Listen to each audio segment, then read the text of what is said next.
Baka yung nagkakape para maalis ang antok, pwede naman, di ba? Ayan. Hindi ko nalimutan ang aking salamin. Sige, handa na bang mag-aral ng salita ng Diyos? Parang hindi pa. Kaway-kaway nga dyan, yung naka-shades, nasisilaw sa akin eh.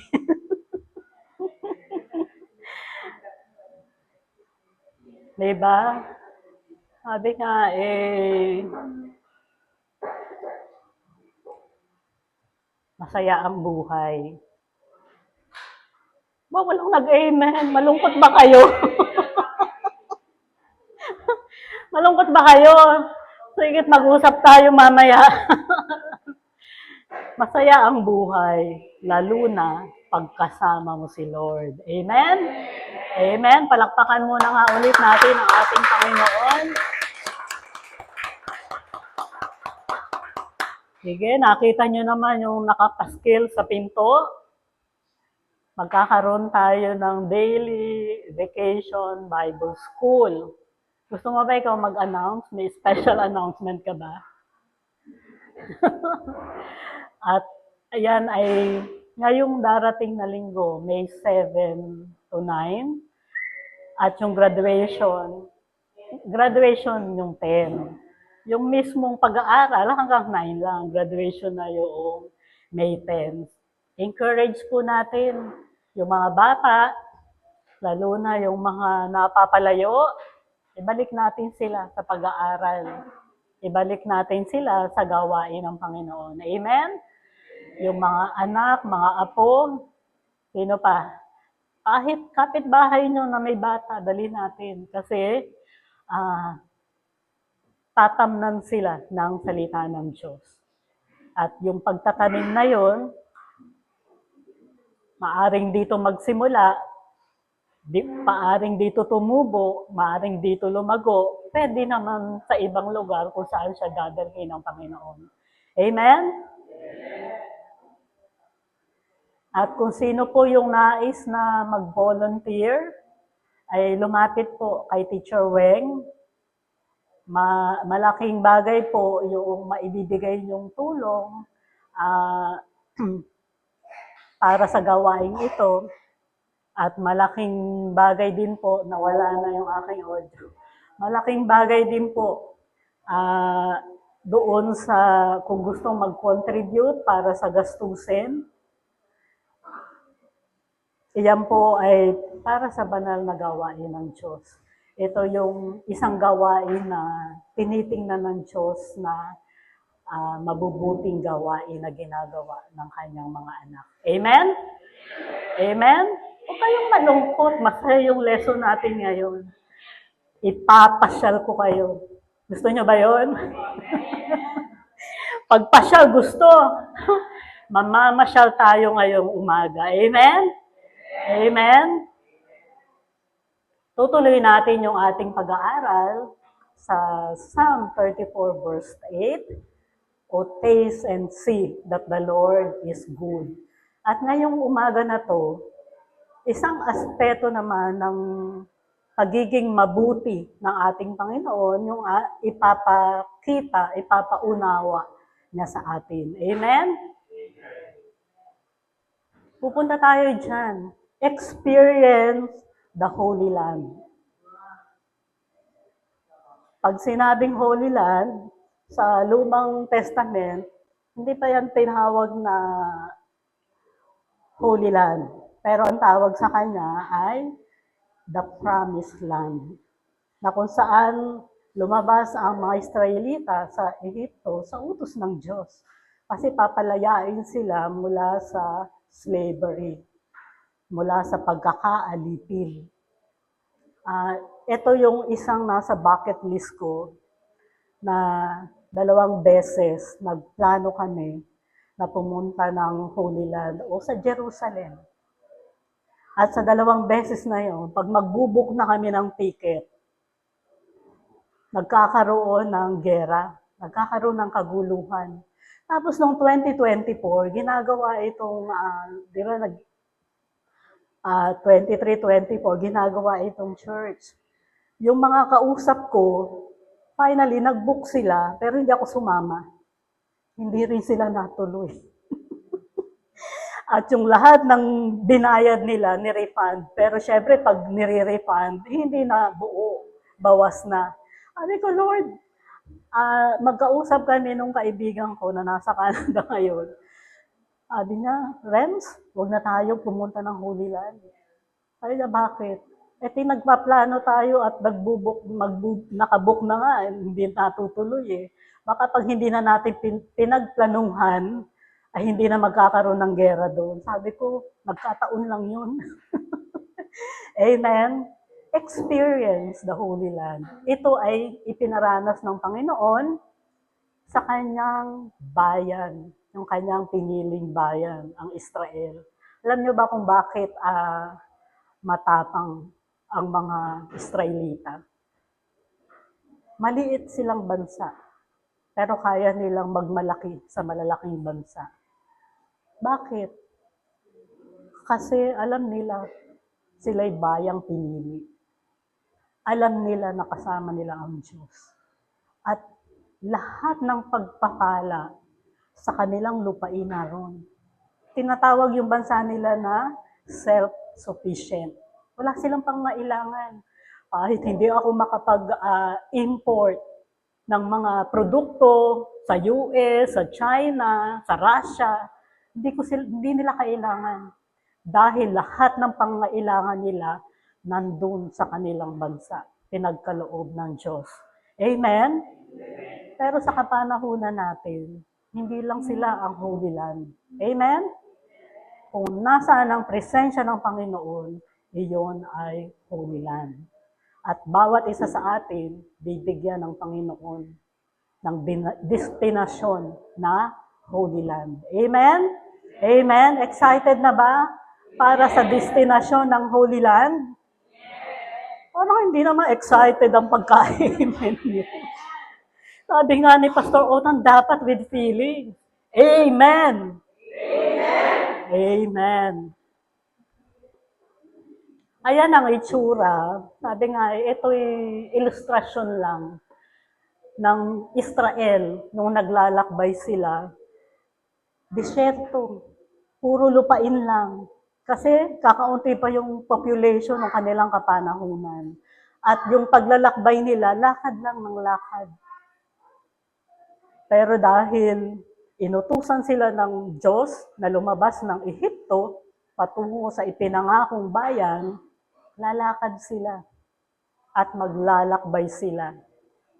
Ilang taon yung paglalakbay ng Israel? 40 years. Pero inyo, 40 years bago natupad yung pangako ng Panginoon na makatapak sila sa Holy Land o sa lupang ipinangako sa kanila. Pero ngayon, sabi nga mabilis na ang paglalakbay. Amen? Kapirasong lakad nga, sasakay pa ng tricycle, di ba? Pero yung kapanahunan nila, lakad lang ng lakad. Amen? Tapos ngayon, pagbababa ng sasakyan, kailangan tapat na tapat doon sa bababaan. Kahit may designated sa Tagalog, designado ba? Yaan yun na. Meron na talagang babaan. Designado hindi ko alam. Talagang ang tao ay nagiging tamad sa paglalakbay. Pero may lakbayin na ibinibigay ang Diyos sa atin. Amen?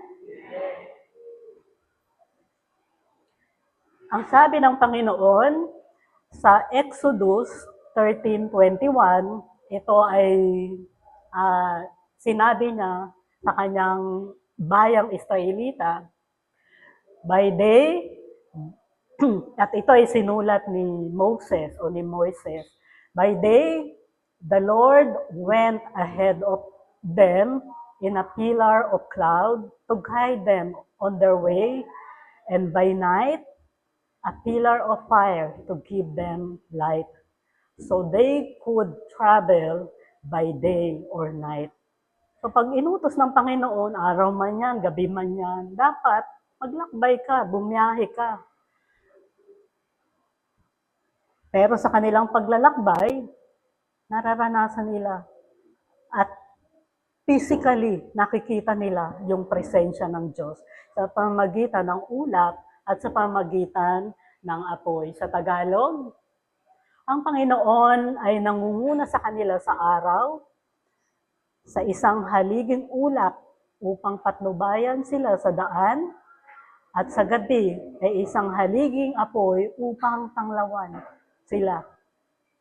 Upang sila'y makapaglakad sa araw at sa gabi. Amen? Sabi ko nga, Lord, pwede kayang maulit yan? Sabi niya, hindi na. Sabi niya, iyan yung parte sa history na hindi na niya uulitin. Amen? Yung mga isinulat na ay hindi na niya uulitin katulad nung pagpapadala ng baha at sa panahon ni Noah. Sabi niya, hindi na niya uulitin yung ganoong paglipol sa tao. Amen? Pero, sabi nga, sila naglalakbay sa lupa, sa flat na surface, pero kung ganito kaya ang dadaanan mo,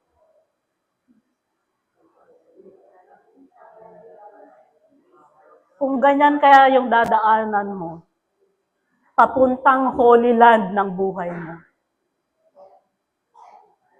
Madali kaya? Mahirap ba? Amen. Doon sa mga nagdadrive, madali ba? Ha? Hindi, sigurado si Pastor Charles kung oo o hindi.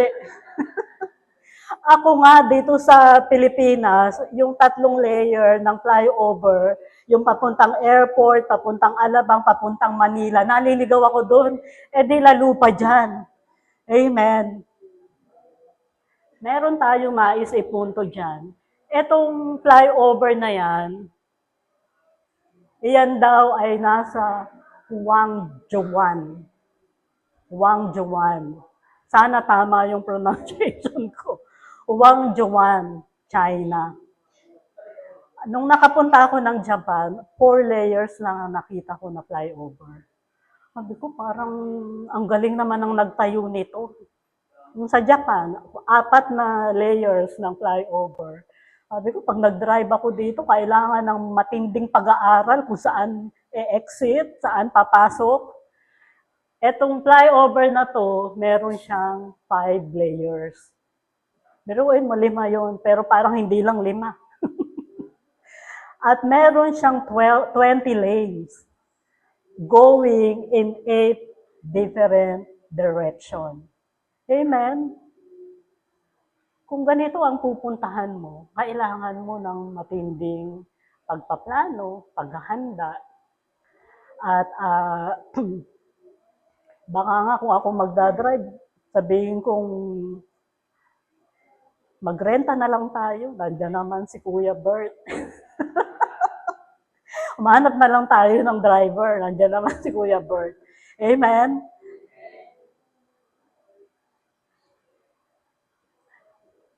Sa ganyang komplikado o complicated na biyahe, meron kang kailangan.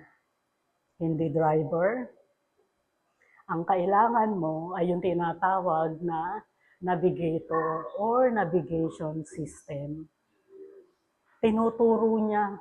Yan ay, sabi nga, through satellite o yung tinatawag na GPS.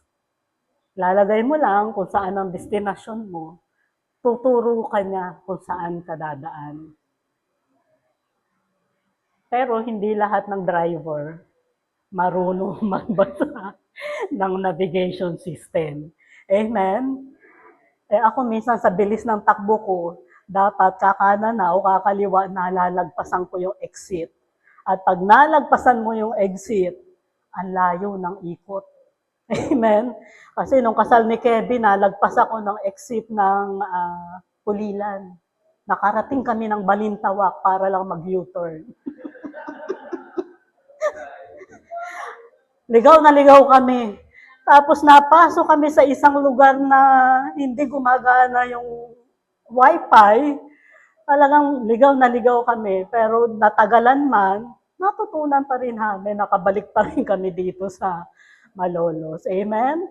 Sabi nga, mga bata pa nun, sino bang kasakay ko mga bata, yung mga anak mo alay? Nagkukulit na kasi naiinip na sa biyahe. Pero tayo, sabi nga, meron tayong navigator o kailangan magtiwala tayo doon sa navigation system na ginagamit natin. Ito ay sasakyan na madalas built-in na sa isang sasakyan, land transport. Ito naman yung mga sample ng navigation system, yung nandoon sa taas, yan ay sa airplane. Ito naman, obvious, may barko, iyan ay sa barko. Amen?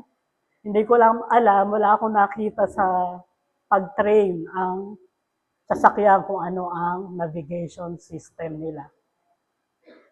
Amen? Ngayon, kung ganito ang, what is navigator? Ano ba ang tagapaggabay? Sa English ko na lang babasahin, ang meaning niya, the act of guiding or directing on a course or destination. Definition naman niya, a person or device responsible for plotting and directing the course of a ship, aircraft, or vehicle to ensure safe travel. Amen. At yung ating pag-aaralan ngayon, syempre hindi tayo lalayo. Kung saan ka man papasakayin dyan ng Panginoon, saan ang pipiliin mong sakyan? Yung mga sasakyan ba yan aandar ng sa sarili nila? Aandar siya, pero hindi siya uusad. Amen? Pag in-start mo, aandar siya, pero hindi siya uusad. Ang kailangan niya driver. Pero kailangan niya driver, kailangan niya pilot, kailangan niya ng captain, ng ship captain. Amen? Pero muli, sabi ko nga sa experience ko, kailangan hindi lahat ng driver ay navigator. Amen? At yung isang hinahangaan ko na kaibigan ko sa GMA, pag lumakad kami niya, ako driver, pero siya ang navigator ko kasi maalam siya sa mga lugar kahit hindi siya nagda-drive. Amen? Alam na yung mga shortcut, alam niya kung saan mga traffic, alam niya kung saan yung mabilis. Amen? So ulit, hindi lahat ng nakakapagmaneho ay navigator. Amen? Mayroon bang katulad ko? May GPS na naliligaw pa. Parang hindi ka naman nagda-drive. Ikaw ay navigator, pero hindi ka magaling na navigator. Nililigaw mo yung driver mo. Kasi si Sister Tess, pag nagbabiyahe sila mag-asawa, siya yung tagabasa ng GPS o ng Wazeman. Sumusunod lang sa kanya si Kuya Admel. Pero, mali siya ng basa. Kaya naliligaw din sila. Amen? Pero sa spiritual na sitwasyon, meron tayong navigator na hindi magliligaw sa atin. Meron tayong navigator na dadalhin tayo sa eksaktong lugar, sa eksaktong oras ng ating destinasyon. Amen? Kaya ang pag-aaralan natin, taste and see God, the navigator of life. Lasapin at tingnan ang Diyos, ang gabay sa paglalakbay ng buhay. Amen? Meron tayo kanya-kanyang destinasyon. Merong maikli, merong pangmahaba, yung pangmahaba, ay yung dulo na ng ating buhay. Amen? Pero sa paglalakbay natin, hindi natin alam kung yung mga Israelita ay 40 years bago nila narating yung kanilang promised land. Ngayon, nasa Diyos, ang sabi nga nasa Diyos kung gaano kahaba yung lalakbayin natin para sa una, yung pinangako niyang buhay. Amen? O, tapos na ba? Recess na. May ipinangako siyang mga buhay. At iyon yung nasa John 10:10, yung buhay na kasiya-siya. Na dito pa lang sa lupa, mararanasan mo. At yung isang pangako niya, yung buhay na sa langit mo na mararanasan. Amen? Kaya doon sa experience na paglalakbay sa ating Holy Land, merong 5 bagay na ituturo ang Panginoon sa atin. Amen? At yung 5 bagay na ito, nawa ay matutunan ng bawat isa para marating natin, maabot natin yung ipinapangako ng Diyos na Holy Land ng buhay natin. Amen? Una, hindi pa pala una, ito yung ating verse. Mula sa Psalm 32 verse 8. Ayan ang tinutungtungan ng pagiging navigator ng ating Panginoon. The Lord says, I will guide you along the best pathway of your life. I will advise you and watch over you. Sa Tagalog, aking ipapaalam at ituturo sa iyo ang daan na dapat mong lakaran. Papayuhan kita na ang aking mga mata ay nakatitig sa iyo. Hindi ka niya iiwanan. Katulad lang din ng mga bata na nagsisimula pa lamang lumakad. Di ba nung hindi pa yan matatag sa paglakad, hinahayaan ni nanay na lumakas yung tuhod sa paglalakad. Pero habang tinitingnan niya na naglalakad, halimbawa si Jessie, yung mata ng kanyang mami ay nakatitig. Dahil titingnan niya kung babagsak, kung magtutuloy-tuloy, kung hihinto. Ganun ang ating Panginoon. Hindi kanya, sa biyahe ng buhay natin, hindi aalis ang kanyang paningin para sa atin. Di ba napakasarap?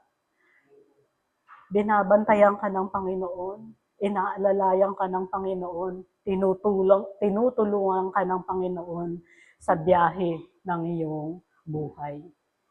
Kaya meron tayong 5 pag-aaralan na dapat maranasan natin, ma-experience natin sa biyahe ng buhay natin. Amen? Una, trust God's travel plan.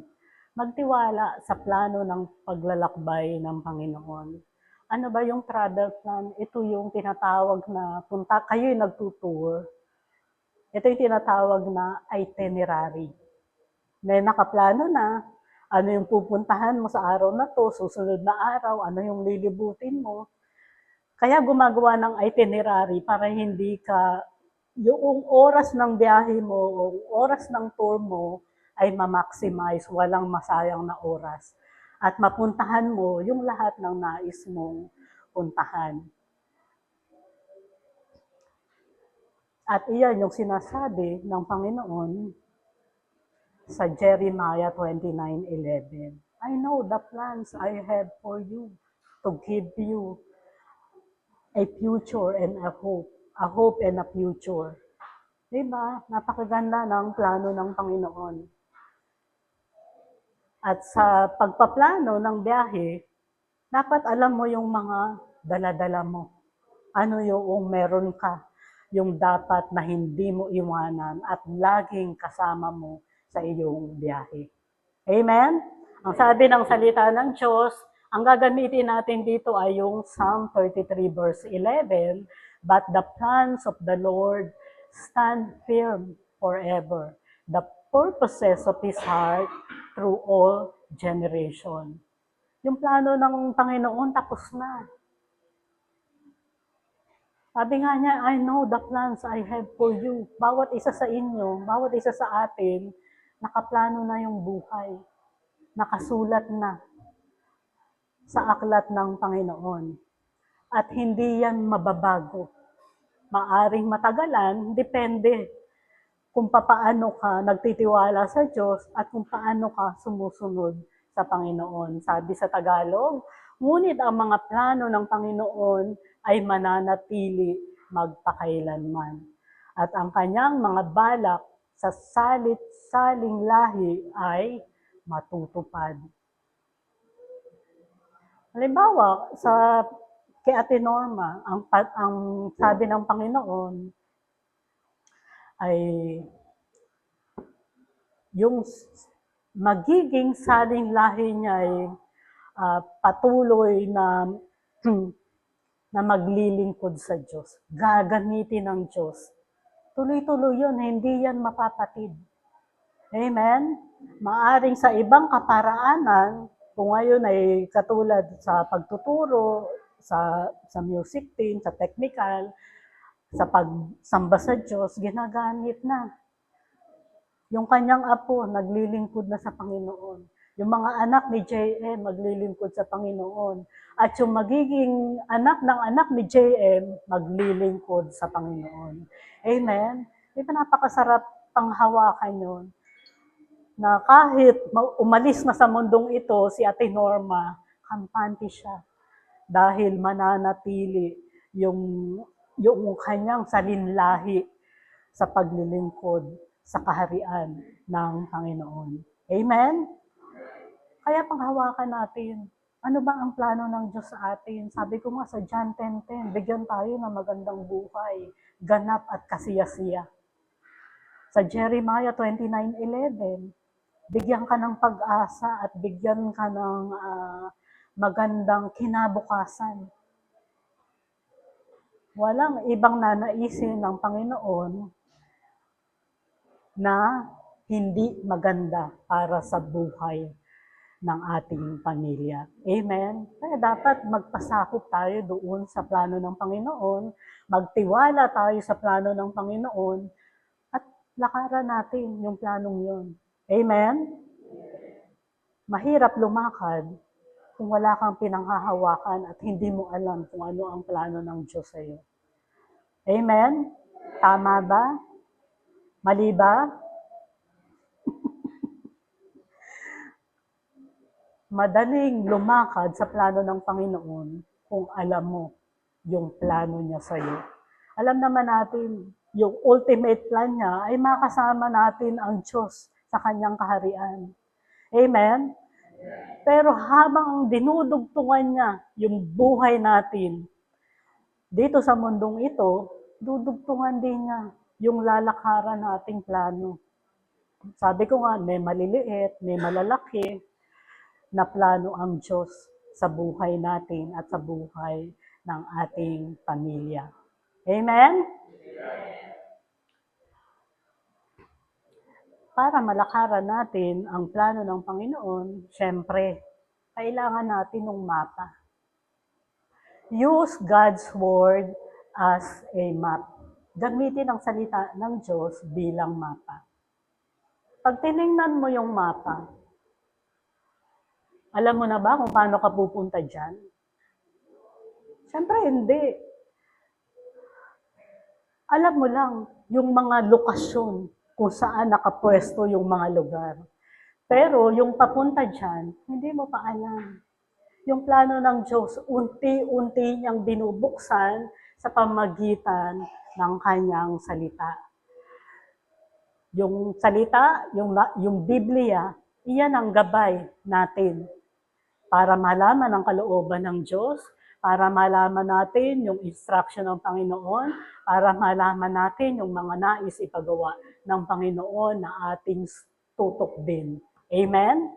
Ang sabi ng salita ng Diyos sa Psalm 119, verse 105, Your word is a lamp to guide my feet and a light for my path. Binibigyan, ang salita ng Diyos ay ilaw, liwanag, para maunawaan natin yung sinasabing plano ng Diyos. Para maunawaan natin kung paano natin masusunod yung plano ng Diyos sa ating buhay.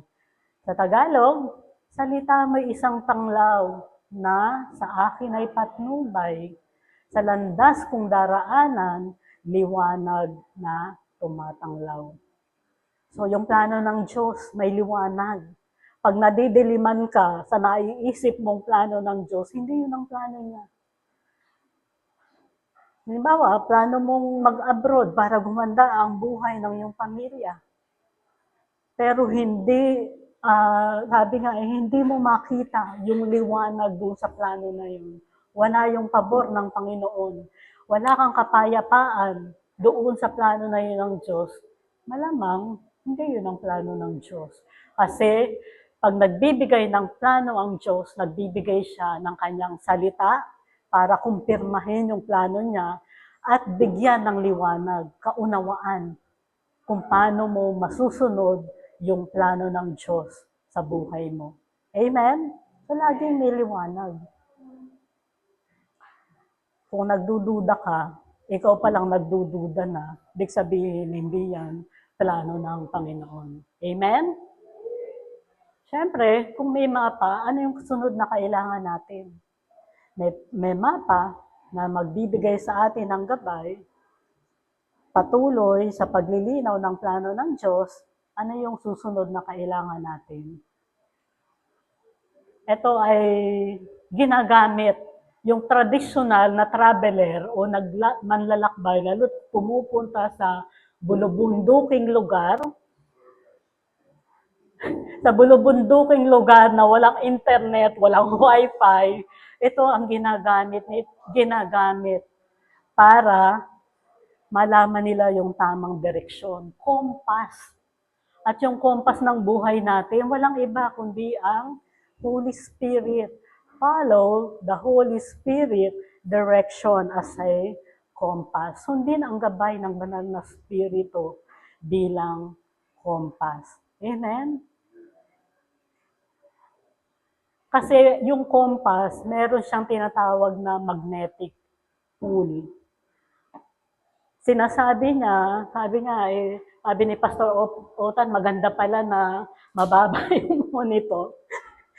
Meron niyang north, south, east, west. Tapos may mga kamay pa siya. Kung north, east, south, west, east, west. Yung mga kamay na yun, magtuturo sa'yo. Ituturo niya, meron niyang meron siyang dial na may ulo. Yung may bilog, parang bulitas.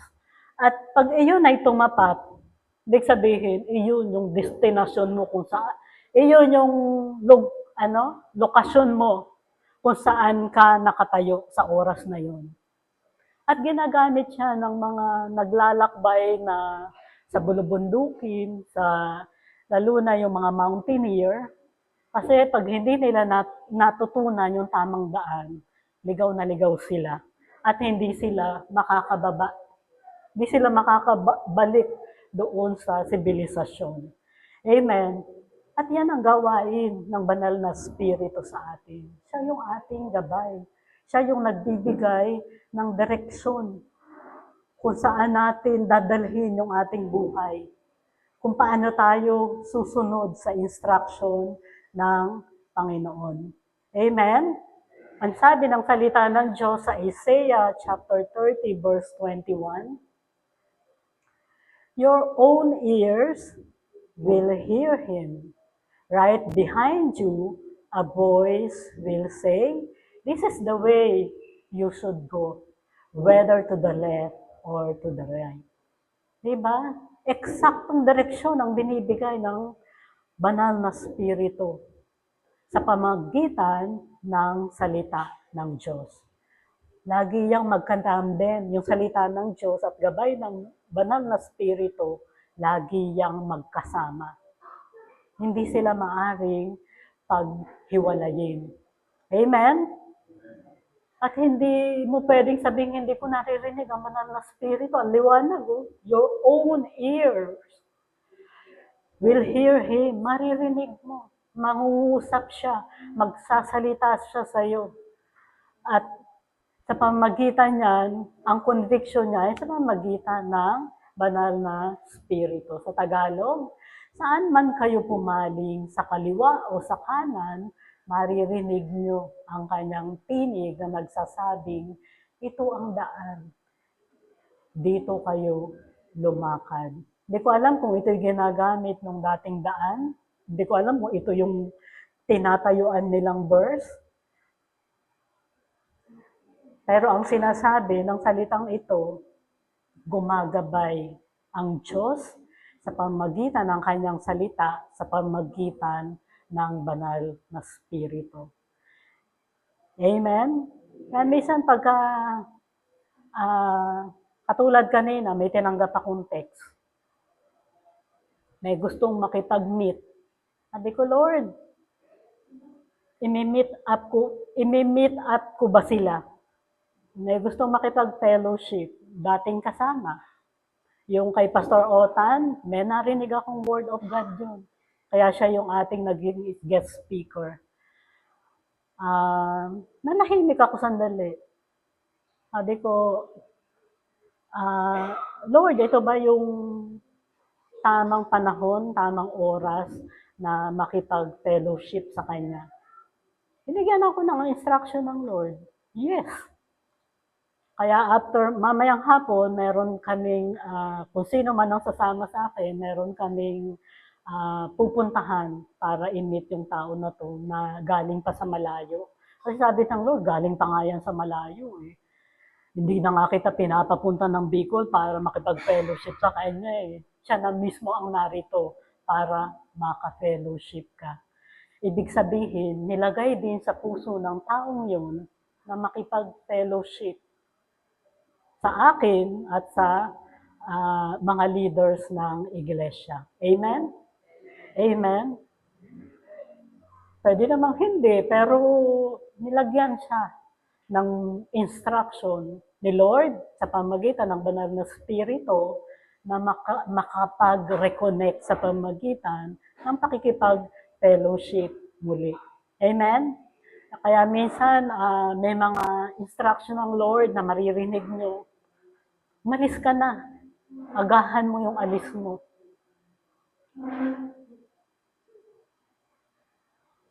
Pag may narinig kayong gano'n, may instruction kayong gano'n na tinanggap, alis na agad kayo. Kasi kung hindi, pagsisisihan nyo na hindi kayo sumunod sa Lord. Amen? Sa isang panahon kasi, pag ako'y umuwi, sasabihin ni Lord, agahan mong uwi. Yung pala, magkakaroon ng aksidente. Minsan, agahan mo yung biyahe, luwas ka na. Yung pala, merong magiging aksidente na inililigtas ako ng Panginoon sa aksidente na yun. Kasi minsan, hindi ako sumunod, tinatamad pa ako eh.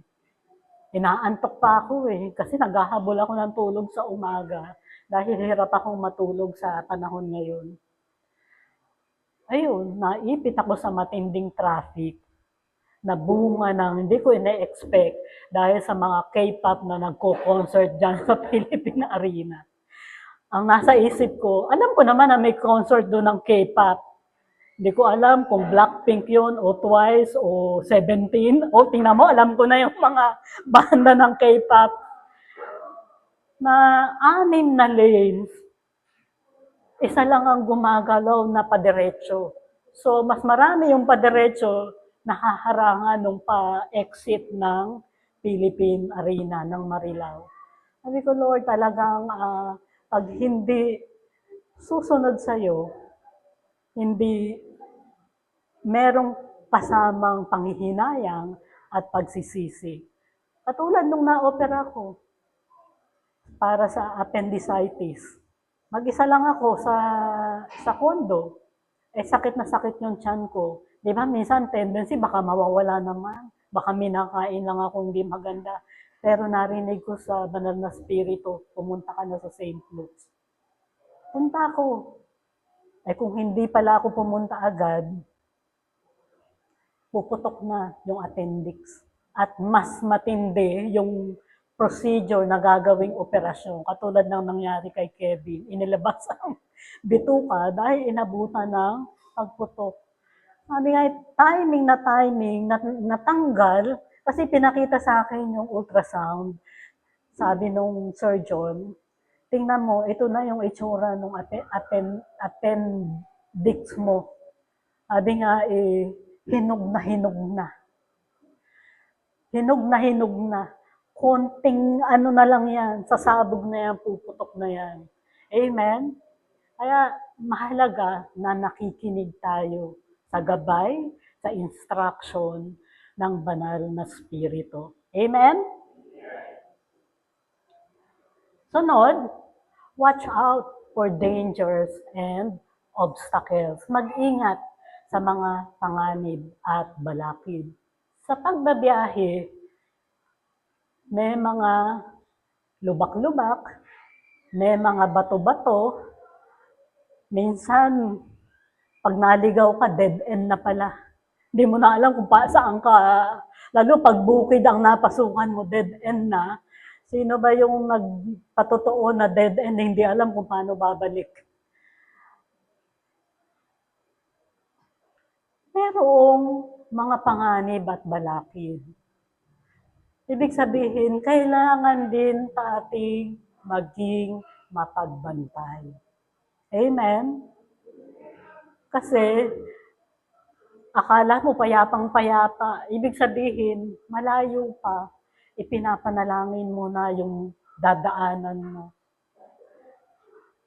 Papunta ka pa lang, hinihingi mo na sa Lord, Lord, iligtas mo po ako o makita ko na bago pa ako abutan ng panganib at balakid, ay iniligtas mo ko sa lugar na yon. Sabi nga nung awit kanina, doon, nasa dumaan man sa bingit ng kamatayan, hindi ako mangangamba dahil ililigtas ako ng Panginoon. Amen? Nasa gilid ka man ng bangin, natatakot ka man, kung nasa gilid ka ng bangin at matatakutin ka sa bangin, at ikaw ay nagmamaneho, huwag kang tumingin sa bangin. Amen? Bakit? Lalo kang ninervyusin. Amen? Dapat ang tingin mo laging, sabi nga dapat malayo ang tanaw. Amen? At kahit malayo ang tanaw mo, yung mga peripheral vision mo, yung mga sa gilid, tinitingnan mo rin siya. Kung kayo'y nagdadrive, sabi nga siguro sa tagal na rin ng panahon na nagdadrive ako, tinitingnan mo rin yung galaw ng mga sasakyan na nasa tabi mo, yung nasa unahan mo. Alam mo kung sino yung iiwasan, alam mo kung sino yung posibleng mag-cause ng accident. Amen? Nung bata-bata ako, hindi ako natatakot sa mga truck na yan.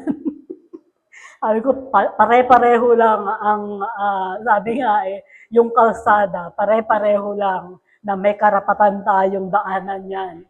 Amen?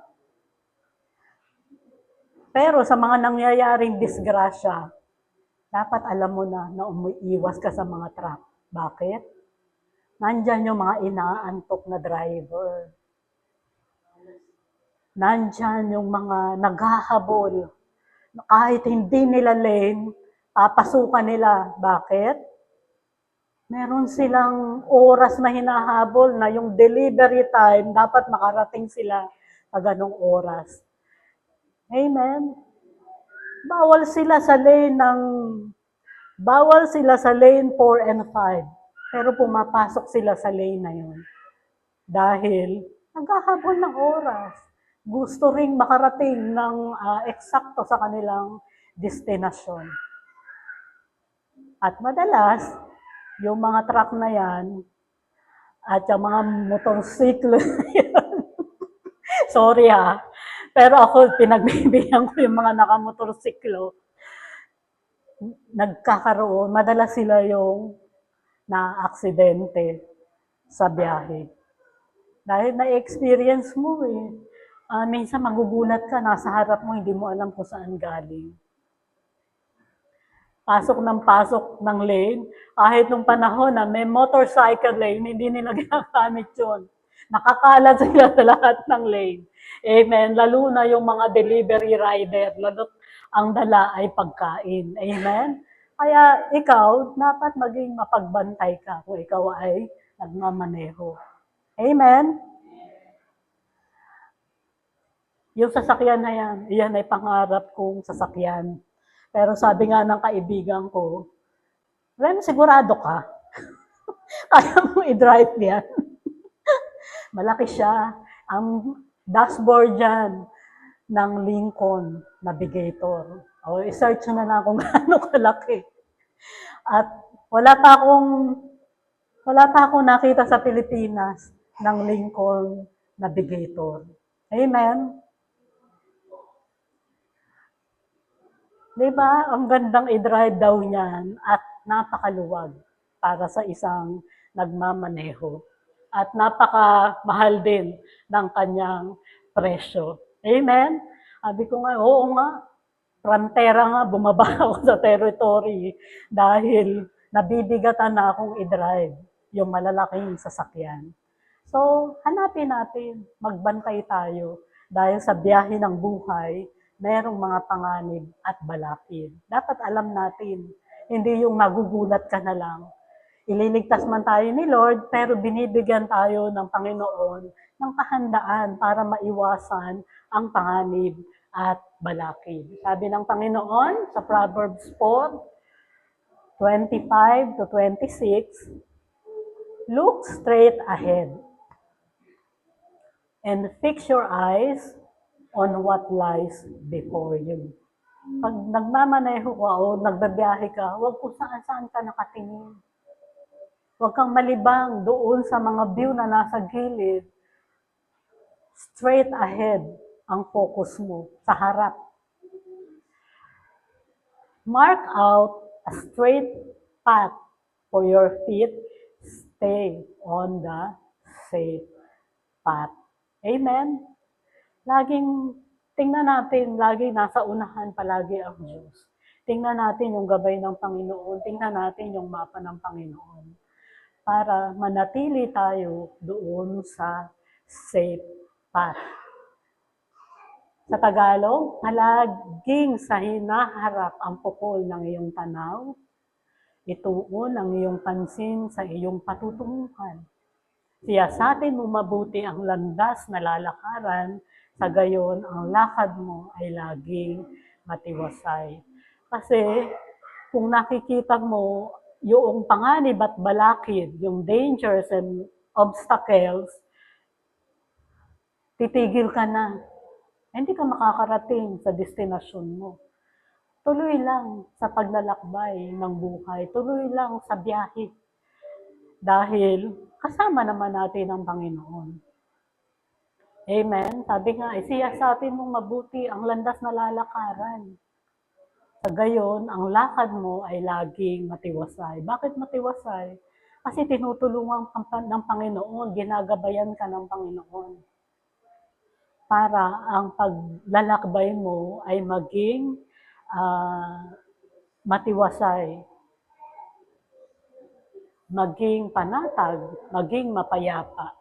Amen? O, pangilan na tayo. Tinitingnan ko kung nakikinig kayo.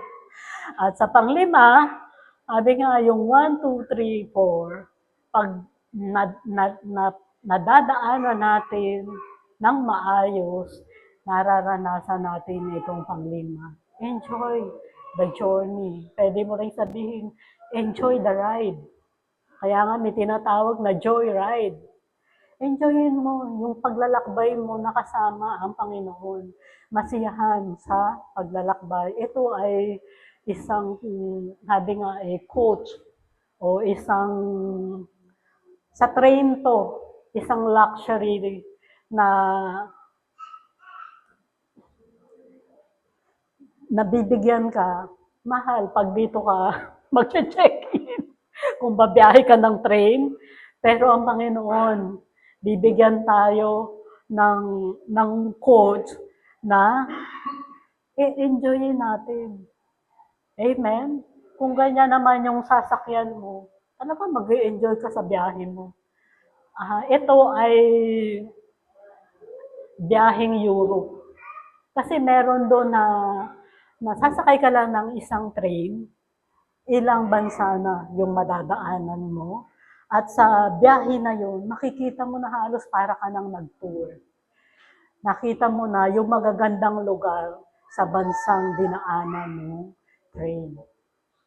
Enjoyin natin yung buhay. Hindi yung, kasi sabi ng Lord, araw-araw dinudugtungan ko yung buhay mo. Dapat yung buhay na yan ipagpasalamat mo at ini-enjoy mo. Kasi kung maghihinawa ka sa buhay na ito, natutuwa kaya ang Lord?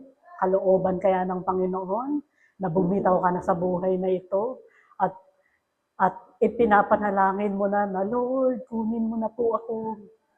Meron na bang nalangin na gano'n? Lord, kunin mo na po ako. Meron ba? Na gano'n na ang panalangin? Hindi. Habang hindi ka kinukuha ng Panginoon, kasi hindi mo alam kung kailan ka kukunin ng Panginoon. Habang hindi ka kinukuha ni Lord, enjoyin mo yung buhay mo. Tuloy ka lang sa paglalakbay. Tuloy ka lang sa buhay. Mabigat man yung mga obstacles na dadaanan mo, enjoyin mo. Bakit? Tuturuan ka doon ng Panginoon. Ipapakita ng Lord kung paano ka aalisin sa paghihirap at sa sitwasyon na yon. Kasama yon sa buhay pananampalataya. Amen? Ang sabi ng Lord sa Psalm 121 verses 7 to 8, the Lord will keep you from all harm. He will watch over your life. The Lord will watch over your coming and going, both now and forevermore. Nasabi ng Lord, kasama mo siya sa paglalakbay mo. Kung kasama mo ang Lord sa paglalakbay mo, hindi ba dapat ine-enjoy mo yung paglalakbay sa buhay na ito? Amen, ang sagot. Dahil, sabi nga, dadaanan mo lang yung paghihirap, dadaanan mo lang yung sitwasyon na yan, ilalagpas at ilalagpas ka ng Diyos. Sabi nga, hindi lahat ng daan ay patag. Diba? Meron ding mga hump. Para saan yung hump? Katulad ng daan natin, mabato palagi. Iingat kayo kasi pag mabilis ang patakbo, tumatalsik sa sasakyan. Yung tumatalsik na bato, pwedeng tamaan yung sakay o pwedeng makagalos doon sa sasakyan. Amen? May mabato, may malambot dahil maputik, may mga humps. Alam niyo ba yung humps ay para ka magdahan-dahan. Hindi ka magmamabilis pag ang hump na ay nasa harap mo. Babaligtad ang sasakyan mo. Amen? Kung ganyan ang pinapangako ng Diyos sa bawat isa sa atin, dapat i-enjoyin natin yung ating paglalakbay. Sa Tagalog, iingatan ka ng Panginoon sa lahat ng kasamaan. Kanyang iingatan ang iyong kaluluwa. Ang iyong paglabas at ang iyong pagpasok ay kanyang iingatan mula sa panahong ito at magpakailanman. Ibig sabihin, kung kailan mo nabasa yan, iyon yung panahong ito. At yung umpisa ng panahong ito ay hanggang sa magpakailanman. Amen. Ilang beses binanggit yung iingatan? 3. Dalawa lang yung naka-highlight, pero tatlo na binanggit yung iingatan ka ng Panginoon. Kaya aalisin yung takot sa puso mo. Bakit? Iingatan ka ni Lord, sasamahan ka ni Lord, tutulungan ka ni Lord, at hindi hahayaan ni Lord na hindi mo marating yung Holy Land mo. Amen? Yun ang destinasyon mo. May ibibigay siyang Holy Land sa buhay mo ngayon, at may darating heaven naman yung susunod. At iyon ay sa pagwawakas na ng buhay mo sa mundo na ito. Amen? Kaya matuto lamang tayo, magpagabay tayo sa Panginoon. Amen? Kaya kung iyan yung biyahe mo patungo sa Holy Land ng buhay mo, parang malapit lang, di ba? Pero alam nyo ba, pag sigsag at dinadrive mo yan, kahit bisikleta ang gamit mo, merong paraan kung paano mo ibabike yung lugar na yan. Matututo pa kaya akong magbisikleta. Pangarap ko din yun. Pero katulad ng daanan na yan, madali ba? Sabi nga, may mga pagdadaanan ka. Maaaring ito'y stop, stop, stop. Mga tinatawag na pit stop. Humihinto ka para mag-recharge, para mag-refuel, para kumain, para magpahinga. Yan ang tinatawag na mga pit stop. Ang daming pit stop nito. Para makarating ka doon sa destinasyon, yung Holy Land na ibibigay sa iyo ng Panginoon. Pero sabi nga ng ating inaral, biyahihin mo lang, lakbayin mo lang. Kaya balikan natin yung ating inaral, taste and see God, the navigator of life. Siya yung magtuturo sa atin kung paano ipamuhay yung buhay na ito at paano maglakbay sa buhay na ito. Kaya number 1, trust God's travel plan. Magtiwala sa plano ng Diyos. Ibibigay ng Diyos, unti-unting bubuksan ng Diyos yung plano niya para sa buhay mo, magtiwala ka lang. Alamin mo, patuloy mong alamin yung kalooban ng Diyos sa plano niya. At paano? Bubuksan ng Diyos. May mapa ang Lord. Halimbawa, ang sinabi niya, ito yung lugar na sasakupin mo na nasa mapa. Lakbayin mo lang. Pag-aralan mo kung paano ka makakarating doon.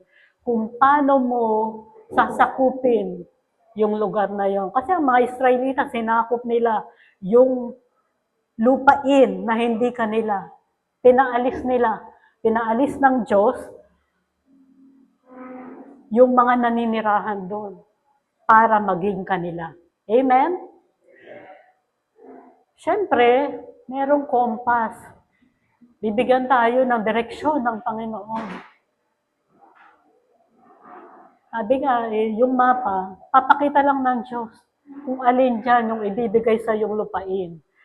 Pero, para puntahan mo, eksakto, makuha mo yung direksyon, papunta doon sa lugar na yun, at kung paano mo masasakop, kagabayan ka ng banal na spirito. At yung pang-apat, huwag kang masyadong mag-relax sa biyahe mo. Hindi ko kasama mo ang Diyos ay relax na relax ka na. Pwede naman mag-relax, pero habang nagre-relax ka, magbantay ka para sa mga panganib at balakid na maaari mong datnan o maaari mong madaanan sa biyahe ng buhay mo. At syempre, gusto rin ni Lord, enjoyin natin yung ating paglalakbay. Amen? Amen? So tandaan natin, ipapa-experience sa inyo ng Lord na marating yung Holy Land ng buhay nyo. Yung ipinapangako niyang Holy Land para sa iyo at para sa iyong pamilya. At bilang pagtatapos, ito ang nais iwan ng Panginoon. Ito ay memorize na natin. Hindi ba? Proverbs 3, verses 5 to 6. Trust in the Lord with all your heart and lean not on your own understanding. In all your ways, submit to Him, and He will make your path straight. Ibibigay sa iyo ng Panginoon karunungan, gabay, para marating mo, para madaanan mo yung direksyon, yung daan na lalakbayin mo para maging tuwid. Bakit straight?